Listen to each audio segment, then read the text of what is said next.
Another strategy we use to multiply multi-digit numbers is the area model strategy. With this model, the students draw a picture of a rectangle and they use the formula of area times length to figure out what the product of those numbers would be. So if we have the problem 3 times 278, what we have the students do is draw a rectangle. And then we break this number up, and we call that breaking it up into its expanded form, or by its place value spots. So this 2 is representing 200s, the 7 represents 70, and the 8 represents 8 ones. So imagine that we have 278 columns in this rectangle. Now the width of our rectangle would be represented by the 3. So again, imagine that we have 3 rows going across. And so what we're doing in essence is figuring out how many of those little squares take up the space within each of these rectangles, or what is the area of each of these rectangles.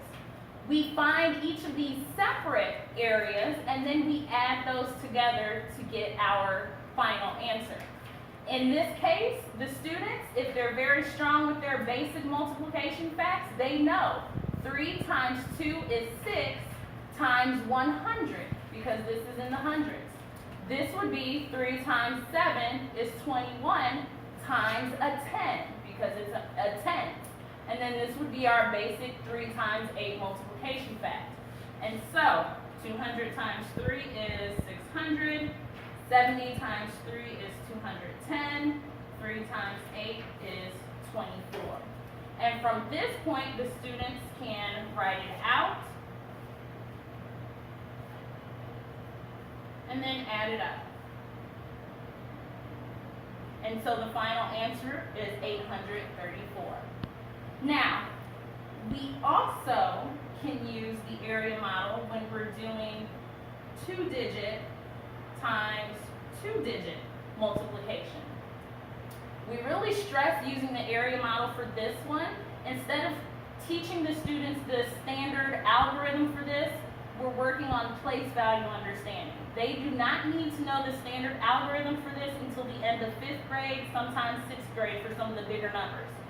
So our focus is just understanding that we can take these numbers and break them apart into smaller parts and then put everything back together for a complete answer. So we would break 24 up into its expanded form, which would be 20 and 4.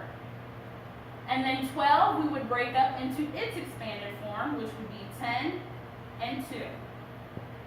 And so we've created 4 separate spaces for each of those parts.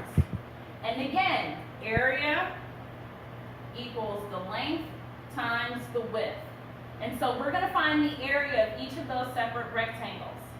10 times 20 is 200. 20 times 2 is 40. 10 times 4 is 40.